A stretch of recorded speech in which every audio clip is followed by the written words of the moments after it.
அந்தணர்கள்னா யாரு? 5 தணலை ஓம்பக்கூடியவர்கள். மன்னர்களின் அகம்பாவத்தை அழித்து அவர்கள் ஜீன்ஸ்லே இருக்கிற அந்த மரபியல் ரீதியாக இருக்கிறத அப்படி 3 இதை முடிச்சு அதற்கு பிறகு புதுசா உருவாக்கி கொடுத்ததுதான் அட்சய திருதிக்கு முக்கியத்துவம் கிடையாது. அட்சய திருதி அன்னைக்கு நீங்க சிறப்பா கொடுத்தா சிறப்பு பயணம் அப்படியெல்லாம் ஒண்ணும் கிடையாது. ஆனா அந்த எழுத்துக்கள் உலகத்துல இருக்கிற எந்த மொழி கூடயும் ஒத்து போகவே இல்லை. கீழடியில கிடைச்ச தமிழ் பானையில கிடைச்ச அந்த ஓடுகள்ல கிடைச்ச எழுத்துக்களும் அதுவும் ஒத்து போகுது. அதுல 6 இடங்கள் தான் அறுபடை வீடுகளாக மனிதர்களுக்காக கொண்டாடப்படுகின்றன. 6 இடங்கள் சித்தர்களுக்கான இடங்கள், 6 இடங்கள் கடவுள்களுக்கான இடங்கள். கடன் வாங்கி எந்த பொருளையும் எப்பவுமே வாங்காதீங்க. இதுதான் தமிழர்களோட முறை. இது அப்படியே உருவாக்கி நம்ம நகைக்கடைக்காரங்க கையில கொடுத்துட்டாங்க. இதெல்லாம் தமிழர்கள் புரியணும். நான் ஏதோ பொத்தம் பொதுவாக்குல நான் சொல்லல. மரபியலை சொல்றோம், வாழ்க்கை இயல் சொல்றோம், சயின்ஸ சொல்றோம். உள்ளூர் செய்திகள் உங்கள் விரல் நுனியில் படிக்க பார்க்க பரவசப்படுத்துகிறது King 24x7 app. Download King 24x7. King 24x7 நேயர்களுக்கு வணக்கம். இன்னைக்கு நாம சந்திக்க இருக்கிறது இந்து வேத மறுமலர்ச்சி இயக்க தலைவர் சித்தர் மூங்கிலடியார். வணக்கம் ஐயா. வணக்கங்க. அக்ஷய திதி அது பிராமணர்கள் கொண்டு வந்ததா? அதை கொண்டாடுறதுக்கு உண்டான காரணம் என்ன? அதை நம்ம தமிழர்கள் கொண்டாடலாமா? சித்திரை மாதத்துல இப்ப சில ஆண்டுகளாகத்தான் இத ஒரு வணிக இயல் நோக்கத்தோட அதை கொண்டு வந்திருக்கிறாங்க. அதான் அடிப்படை எங்க இருக்குன்னு பார்ப்போம். சித்திரை மாதம் 3ஆம் பிறைக்கு அடுத்த நாள், அதுதான் திருதை. 3ஆம் பிறைக்கு அடுத்த நாள். நம்ம இந்து மதத்துல அமாவாசை, எல்லா அமாவாசையும் முதன்மையானவை. குலதெய்வத்துக்கு வழிபடணும், எல்லா முழு நிலவு நாட்களும் வழிபடணும், உயிர்ப்பு பூசைகள்லாம் அப்ப பண்ணலாம்னு பார்த்தோம். 3ஆம் பிறை, பிரதோஷம், இந்த மாதிரியான நாட்கள் எல்லாமே சிறப்பான நாட்களா இருக்கிறது. தவிர இந்த 4வது நாள் திருதைங்கிறது இருக்கு இல்லையா, அது அமாவாசை தான் முதல் நாள் எடுத்து 3ஆம் பிறை ஏற்றோம். இந்த 4ஆம் பிறைக்கு எந்த விதமான முக்கியத்துவமும் கொடுக்கவில்லை. சரி, இப்ப இது ஏன் வந்ததுங்கிறதுக்கு ஒரு நுட்பமான காரணம் இருக்குது. என்னன்னு பாருங்க. இது இந்த ஒரு சமணமும் பௌத்தமும் அப்பப்ப தமிழ்நாட்டுல ஏற்றம் பெறும் காலங்கள் இருக்கிறது. சமணர்களுக்கு அது ஒரு முதன்மையான நாளா இருக்கும். அது ஒரு தீர்த்தங்கரர், சமண தீர்த்தர்களுக்கு ஒரு முதன்மையான நாளா இருக்கிறதுனால சமணர்கள் கொண்டாடி கொண்டிருந்த நாள். இதுல என்ன, அவங்க இந்த திட்டமிட்டு இந்த சமக்கிருதத்தை தூக்கி பிடிப்பவர்கள் கொண்டு வர்றதுக்கு ஒரு நோக்கம் என்னன்னா, உண்மையிலேயே அவங்க என்ன சொல்றாங்கன்னா, இது பரசுராமரின் பிறந்த நாள் அப்படிங்கிறது அவங்களோட இது. அவங்கள பொறுத்தளவுல பரசுராமர்னா யாருன்னா, அவர் சத்திரியர்களை அழித்தவர்கள். அப்ப உண்மையிலே பரசுராமர் இந்த சமக்கிருதம் தோன்றி எவ்வளவு நாளா இருக்குது? சமக்கிருதம்ங்கிறது இன்னையில இருந்து ஒரு 3500 ஆண்டுகளுக்கு முன்னால் தான் தோன்றுது. கலியுகம் தோன்றி 1359 வருடங்களுக்கு பிறகு வந்ததுதான் இந்த சமக்கிருதம்ங்கிறது. இன்றைக்குல இருந்து ஒரு 3500 ஆண்டுகள், அதாவது கிமு 1500 வாக்குல தோன்றியதுதான் இந்த சமக்கிருதம். அப்ப பரசுராமர் காலம் அதற்கு பல நூற்றாண்டுகள் முன்னாடி உள்ள காலம். அதனால அப்போ பிற மனிதரும் கிடையாது, பிராமணர்களும் கிடையாது, முனிவர்கள் இருந்தார்கள், அந்தணர்கள் இருந்தார்கள். அந்தணர்கள்னா யாரு? 5 தணலை ஓம்பக்கூடியவர்கள். ஓமம், ஓகம், யாகம், யஜ்ஞம், வேள்வி. இதெல்லாம் நம்ம எல்லாம் வேள்வினாலும் சரி, யாகம்னாலும் சரி, ஓமம்னாலும் சரி, ஒண்ணு இருக்கிறோம். 5 தணல், இந்த 5 ஓமம், ஓகம், யாகம், யஜ்ஞம், வேள்வி. இந்த 5 தணலை ஓம்பக்கூடியவர்கள் தான் அந்தணர்கள். இவர்கள் எல்லாரும் தமிழர்கள் தான். ஏற்றத்தாழ்வுகள் அவர்கள் பார்க்கவே மாட்டாங்க. இப்ப அந்த அந்தணர்கள் வழியில வந்தவர் தான் பரசுராமர். அவரு சத்திரியர்களை அழித்தார். ஏன்னா அந்த காலத்துல சத்திரியர்கள் அந்த மன்னர்கள், அரசர்கள் ரொம்பவும் அந்த அந்தணர்களை ரொம்ப ரொம்ப துன்பத்திற்குள்ளாக்கின அரசர்கள் சில பேர் இருந்தாங்க. அதனால அவரு நம்ம பரசுராமரோட தந்தையார் கொல்லப்பட்டார். அதற்கு அந்த கோபத்துல மன்னர்களை ஒழிக்க வேண்டும்ங்கிறதுக்காக 27 தலைமுறையாக அவர் திருப்ப திருப்ப திருப்ப திருப்ப திருப்ப அழித்து புது அதாவது ஒரு 7 பரம்பரை முடிஞ்சிருச்சுதுன்னா ஒரு ஒரு அந்த குடும்பம் அந்த பரம்பரை வந்து ஒண்ணு முழுசா அந்த ஜீன்ஸ் அடிப்படையில் இருக்கிற வீரியம் எல்லாம் போயிடும். இப்படி 3 முறை செஞ்சு திருப்பி சத்திரியர்களை அவங்க கையில் தான் ஆட்சி கொடுக்கணும். ஆட்சியை கொடுத்தார். இதுதான் அவரு செஞ்சது. அந்த மன்னர்களின் அகம்பாவத்தை அழித்து அவர்கள் ஜீன்ஸ்லே இருக்கிற அந்த மரபியல் ரீதியாக இருக்கிறத 3 பரம்பரைகளாக ஒரு ஜெனரேஷன் ஒரு இது பரம்பரைங்கிறது ஒரு 7 ஜெனரேஷன் சேர்த்து அப்படி 3 இதை முடிச்சு அதற்கு பிறகு புதுசா உருவாக்கி கொடுத்ததுதான் பரசுராமர் செஞ்சது. இவங்க என்ன நினைச்சிட்டு இப்ப என்ன சொல்லுவாங்கன்னா அவர் வந்து பிராமணர் சத்திரியர்களை அடித்தார் அப்படிங்கிற ஒரு கதையை சொல்லி சத்திரியர்கள் அடிச்சா நல்லது தானே. பிறமண்ணினரை பொறுத்தளவு அதாவது தமிழரை யார் அடிச்சாலும் சமஸ்கிருதத்தை தூக்கி பிடிக்கிறவங்களுக்கு நல்லது.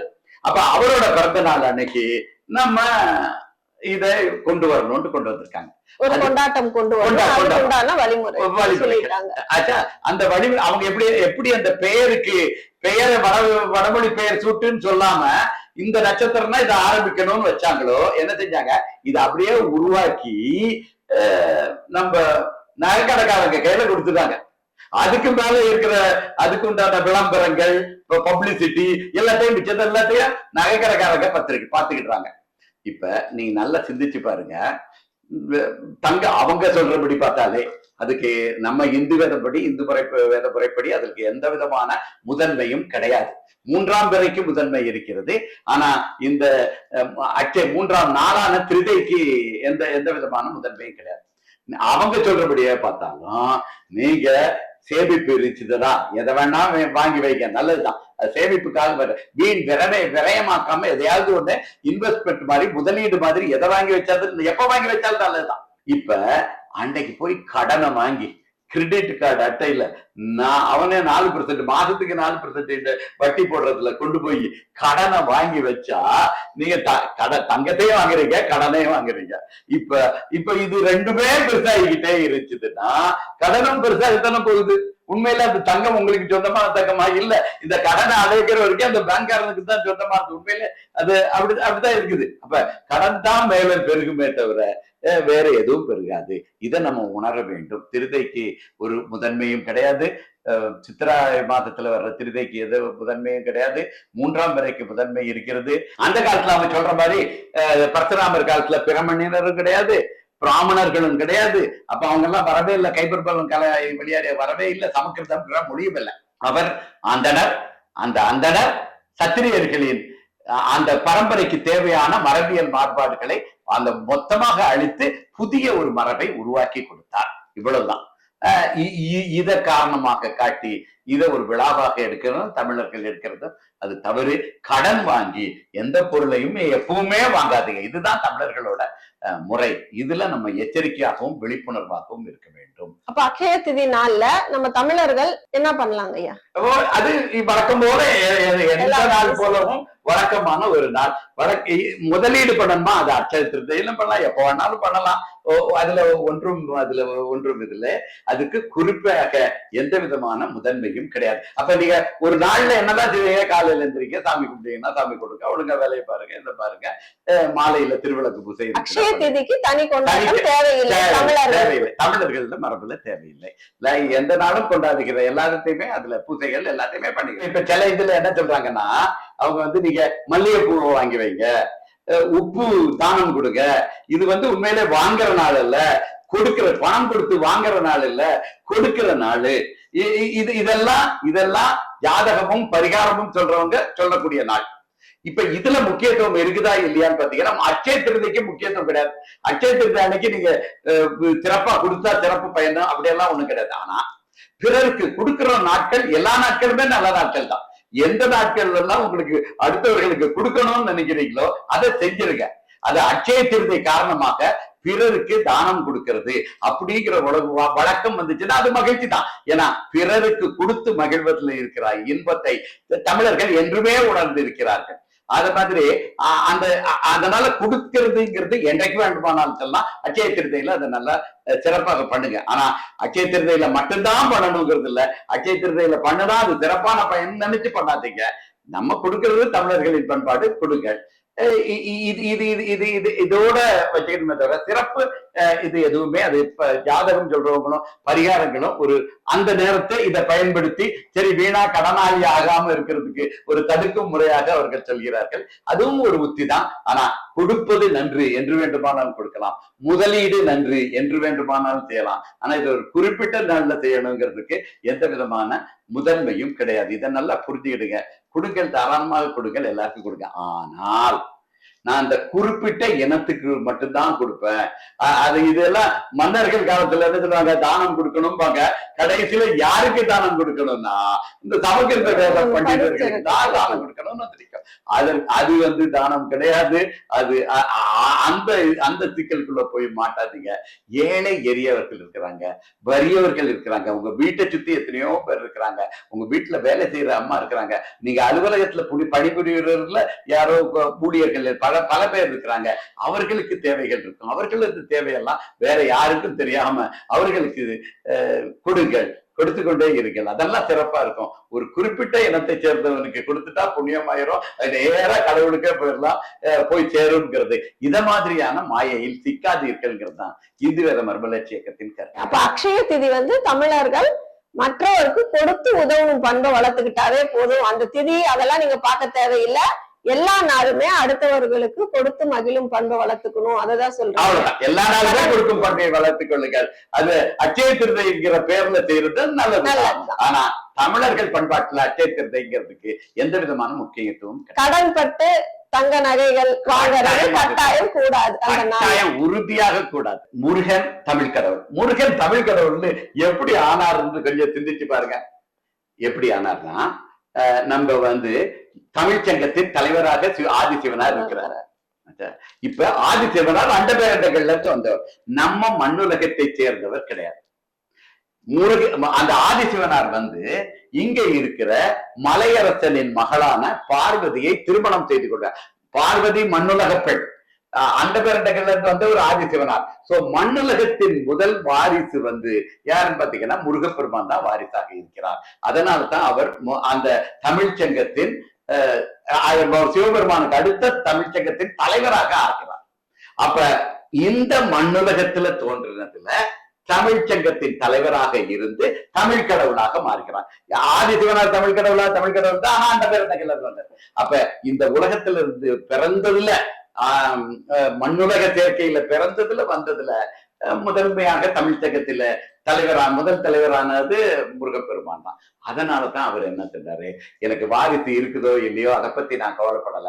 இந்த உலகம் தோன்றும் வரை தமிழர்களையும் தமிழ் மொழியையும் தமிழர்கள் பண்பாட்டையும் தமிழர்கள் மதத்தையும் காக்க வேண்டும்ங்கிறதுக்காகவே 18 இடங்கள்ல நிறைந்திருக்கிறார்.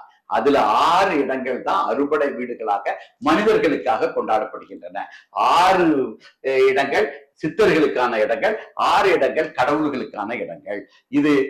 இதனாலதான் அவரு கடவுள்களுக்கும் படை வீடுகள் அமைத்துக் கொடுத்திருக்கிறார், சித்தர்களுக்கும் அழைத்து கொடுத்திருக்கிறார், மனிதர்களுக்கும் அமைத்துக் கொடுக்கிறார். இதனாலதான் அவரை தமிழ் கடவுள்னு நம்ம போற்றி கொண்டிருக்கிறோம்.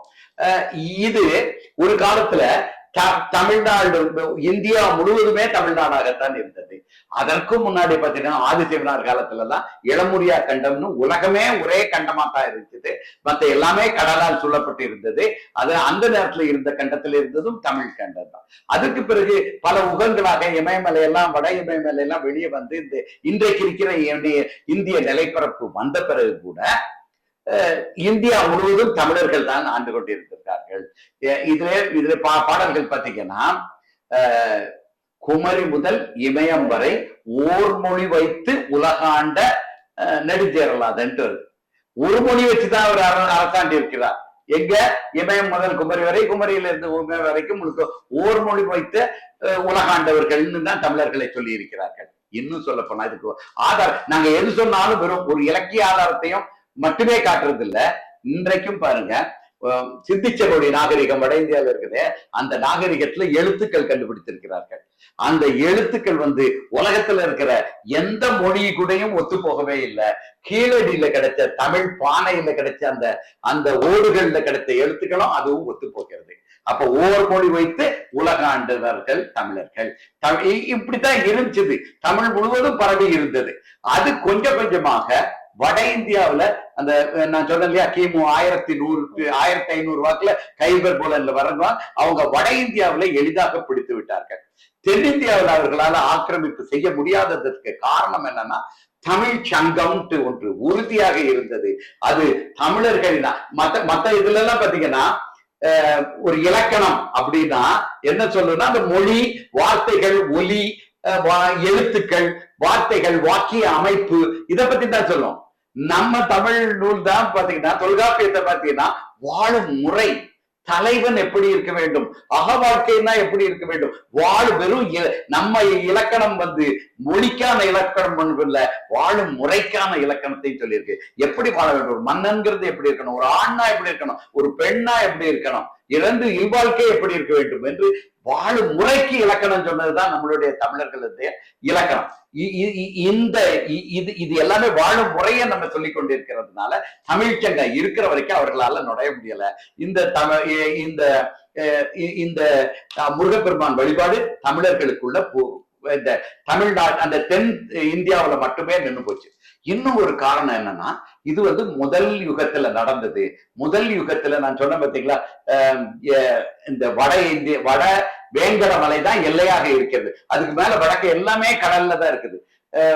இன்றைய இமயமலை முழுவதுமே கடல்ல தான் மூழ்கி கொண்டிருந்தது. அந்த நேரத்துல பாத்தீங்கன்னா அந்த நேரத்துல நடந்தது அறுபடை வீடுகள்லாம் தமிழ் அப்ப இருந்தது. 4 யுகமாக இருக்கக்கூடியது என்னதெல்லாம் குமரிமுனையில இருந்து வடவேங்கடமலை உள்ளவர்கள் தான். அப்ப முருகப்பெருமான் இருக்கிற அந்த அறுபடை வீடுகள் எல்லாமே எதுக்குள்ள இங்க அமைஞ்சு போச்சுது. அது பின்னால வந்ததுனால அங்க அமையவும் இல்லை. அது கொஞ்சம் கொஞ்சமாக அந்த கைபர் போல் கணையாய் வழியாக வந்த அந்த பிற மண்ணினரான பிராமணர்களும் சமஸ்கிருத ஆதிக்கத்தினால அங்க பரவிருச்சுது. இங்க தென்னிந்தியாவுல அது தமிழ்ச்சங்கம் இருந்ததுனால பரவ முடியல. அதனால இங்க மட்டும் அந்த வழிபாடு இருந்துச்சு. இதுல அவர்கள் ஒரு நுட்பமா ஒரு இதை புகுத்திட்டாங்க. எப்படி புகுத்திட்டாங்கன்னா சுப்பிரமணியர் அப்படின்ட்டு அவர்கள் ஒரு கடவுள்கள், அந்த சமஸ்கிருதத்தை தூக்கி பிடிக்கிறவர்கள் ஒரு கடவுளை வைத்திருந்தார்கள். அவர்கள் வழிபட்டிருக்க அந்த கடவுளை இந்த முருகனும் அதுவும் ஒண்ணுதான் அப்படி என்று மாற்றி விட்டார்கள். அப்படி மாத்த நம்மளுடைய முருகன்கிறது இந்த வழிபாடுகள் எல்லாம் எப்படி மாறி போயிருச்சுது, அந்த சமஸ்கிருத வழிபாடாக மாறிவிட்டது. குறிப்பாக சங்ககால பாடல்கள்ல மற்றும் அந்த முருகர் வழிபாட்டிலையும் சரி சங்ககால பாடல்களையுமே முதன்மையாக அந்த பழைய காலத்து நூல் எதுன்னு பாத்தீங்கன்னா நக்கீரர் பாடியதுதான் திருமுருகாற்றுப்படை. அதுலயும் சரி பல சங்க இலக்கிய பாடல்கள்லயும் சரி முருக வழிபாடுங்கிறது என்னன்னா அந்த வழிபாட்டுல என்ன பண்ணி வச்சிருக்கிறாங்கன்னா ஆட்டுக்குட்டியை வெட்டி அதுல இருக்கிற ரத்தத்தை எடுத்து அந்த வெள்ளை அரிசியில பரப்பி அதை ஊன்சோறு ஆக்கி அதை படைச்சிருக்காங்க. இதான் படைச்சிருக்கிறாங்க. வெள்ளரிசி பரப்பி விரையி மறி அறுத்து அந்த ஆட்டுக்குட்டியை வெட்டிதான் வழிபாடு செய்யறதுதான் இருக்குது. நம்ம திருமுருகாற்றுப்படையில நக்கீரன் சொன்னதும் அதுதான் சொல்லி வச்சிருக்காரு. இன்றைக்கு வழிபாட்டு முறைகள் மாற்றிவிட்டன. ஆனா வழக்கத்துல இருக்குது. இப்ப காவடி எடுத்துட்டு போறாங்களா, பால் காவடினா அந்த காவடி உள்ள என்ன வச்சிருப்பாங்க, பால் குடம் வச்சிருப்பாங்க, பால் குடம் கூட வச்சிருப்பாங்க. அன்னக்காவடினா என்ன வச்சிருப்பாங்க, ஒண்ணுமே இருக்காது. சரியா? அடுத்தது இல்ல அரிசி வச்சிருப்பாங்களா? அப்ப மச்சக்காவடி அப்படின்னா உள்ள என்ன வைக்கணும், சேவல் காவடினா என்ன வைக்கணும், பால் காவடினா வெறும் பால் செம்பு படத்தை வைக்கலையே, பாலத்தான வைக்கிறீங்க.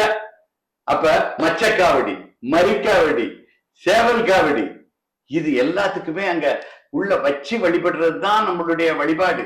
நீங்க இப்பவும் பாருங்க, இது என்னமோ நான் இன்னைக்கு இந்து வேத பற்பதிச்சேக்கத்துல இருந்து சொல்றேன்னு நீங்க தயவுசெய்து நினைக்காதீங்க. இப்பவும் பாருங்க சூரசம்ஹாரத்தோட அத்தனை லட்சக்கணக்கானவர்கள் பார்த்துக்கிட்டு இருக்கிறார்கள், கோடிக்கணக்கானவர்கள் தொலைக்காட்சியில பார்த்துக்கிட்டு இருக்கிறாங்க. சேவலை பலியிட்டு தான் சூரசம்ஹாரமே நடக்கும் முடியும். அப்ப சேவலை பலியிட்டு பண்றதெல்லாம் நம்ம முறையில என்னைக்கும் இருக்குது, திருச்செந்தூர்ல இருக்குது இல்ல. அப்போ மச்சக்காவடி, மரிக்காவடி, சேவல் காவடி எல்லாத்துக்குமே என்ன இருக்கணும், அந்தந்த பொருட்களை எடுத்துக்கொண்டு போறதுதான் அது வழிபாடு. பால் எப்படிங்க ஒரு சைவம் அசைவம்னு பிரிச்சா கூட பால் எப்படி ஒரு சைவமாகும்? சரி, என்ன சொல்லுவாங்கன்னா பால்ங்கிறது அது ஒரு தடவை எடுத்தா கூட அடுத்த தடவை வந்துடும். ஒரு கழுத்தை வெட்டுனா உயிர் திருப்பி வராது. உயிர் திருப்பி வராதுங்கிறது இந்து மதமே கிடையாது. இன்றைக்கு உயிரை எடுத்து முருகன்ட்ட ஒப்படைக்கிறீங்க, அந்த முருகன்ட்ட ஒப்படைச்ச உயிர் அடுத்த பிறவில இன்னும் நல்லதா தான் வரப்போகுது. இந்த பால் நமக்கு எப்பா நீ என் பாலை எடுத்துக்க, நீ கொஞ்சம் நீ சாப்பிட்டுக்க, நீ கொஞ்சம் கோயிலுக்கு கொடுன்னு எந்த பாலும் கொடுக்கறது இல்ல. பால் அதோட கண்ணுக்குட்டிக்கு கொடுக்குது.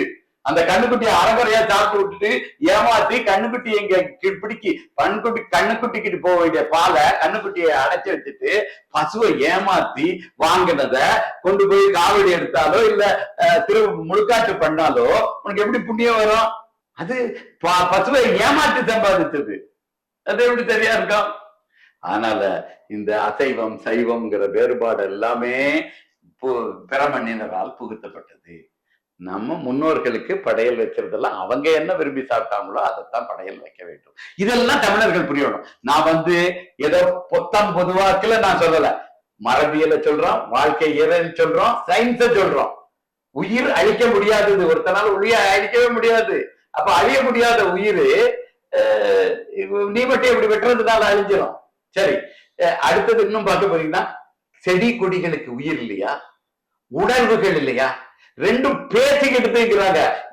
6 மாதத்துக்கு முன்னாடி முதல்ல 2 தாவரங்கள் பேசுற ஒலிய பதிவு செஞ்சுட்டாங்க, ரெக்கார்ட் பண்ணிட்டாங்க. வரலாற்றுல இப்ப 6 மாசத்துக்கு முன்னாடி தான் பண்ணிருக்காங்க. இப்ப அதுக்கு மேல உரையாடலையே பதிவு பண்ண ஆரம்பிச்சிட்டாங்க. அப்ப தாவரங்களும் பேசுது, உணர்ச்சிகள் இருக்கின்றன, வலி இருக்குது.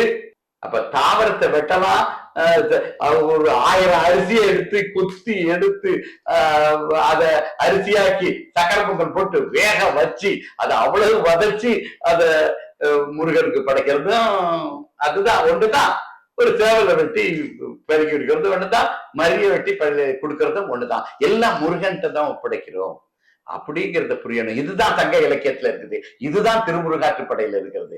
நான் சொல்லவில்லை இன்றைக்கு என்ற ஒன்று. இலக்கிய ஆதாரத்தை காட்டுதான் அறிவியல் பூர்வமாக எல்லாத்துக்கும் உணர்வு உண்டு, உயிர் உண்டு என்கிறத காமிக்கிறோம். இதெல்லாத்தையும் பார்த்து மக்கள் சிந்திக்க வேண்டும், மக்கள் விழிப்புணர்வு அடைய வேண்டும். நன்றிங்க ஐயா.